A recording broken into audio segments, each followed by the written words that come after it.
सोनामुखी, हरड़, मुलेठी जैसी अनेक जड़ी बूटियां और हजारों वर्षों का प्राचीन आयुर्वेदिक ज्ञान इस एक बोतल में समाया हुआ है। कायम टैबलेट, आपकी खुशियों का साथी।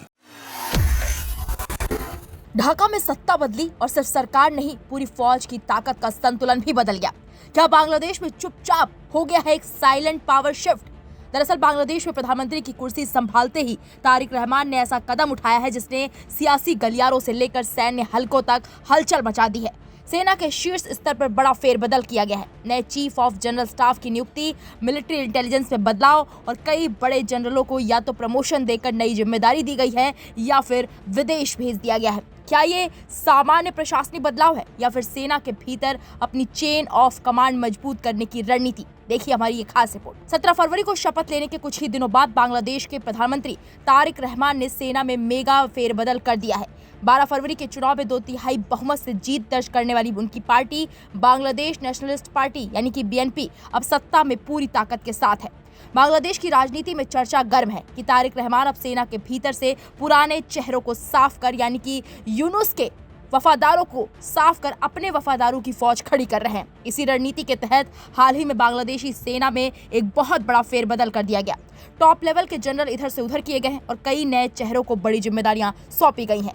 अभी तक आर्मी के फैसले लेने वाले सबसे पावरफुल शख्स सेना प्रमुख वकाज उज जमा थे, लेकिन अब उनसे फ्री हैंड वाली पावर छीन ली गई है। एक तरह से ये कह सकते हैं कि सेना का तख्ता पलट हो गया है। सबसे अहम नियुक्ति हुई है चीफ ऑफ जनरल स्टाफ के पद पर। Lieutenant general MD Mainur Rahman को नया सीजीएस बनाया गया है। वो पहले army training and doctrine command में तैनात थे।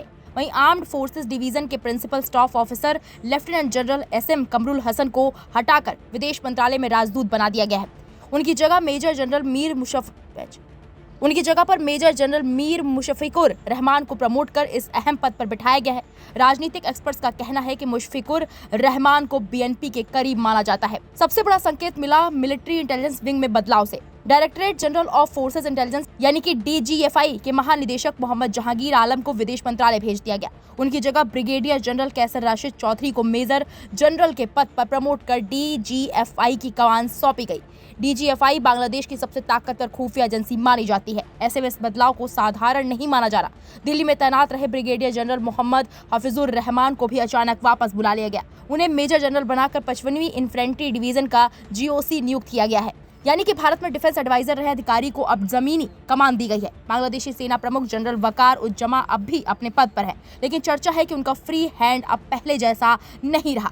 मीडिया रिपोर्ट्स का कहना है कि प्रधानमंत्री कार्यालय को सीधे रिपोर्ट करने वाले अधिकारियों की तैनाती बढ़ी है, यानी सत्ता के भीतर एक नई कमांड स्ट्रक्चर तैयार की जा रही है। तारिक रहमान की ताजपोशी के साथ ही 18 महीने का अंतरिम शासन समाप्त हुआ, जिसका नेतृत्व कर रहे थे मोहम्मद यूनुस। अब नई सरकार अपने विजन के मुताबिक सेना की संरचना तय कर रही है। एक्सपर्ट्स का मानना है कि जब भी सत्ता बदलती है, नई सरकार अपनी सुरक्षा और स्थिरता सुनिश्चित करने के लिए सैन्य ढांचे में बदलाव करती है। लेकिन सवाल यह है, क्या ये सिर्फ प्रशासनिक फेरबदल है या भविष्य के किसी संभावित असंतोष को रोकने की रणनीति?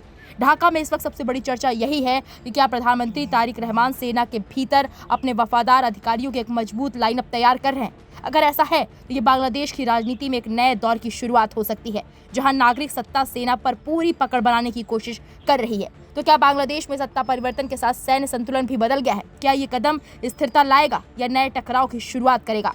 फिलहाल इतना साफ है, ढाका में सिर्फ सरकार नहीं बदली, पावर का पूरा गढ़ बदल चुका है।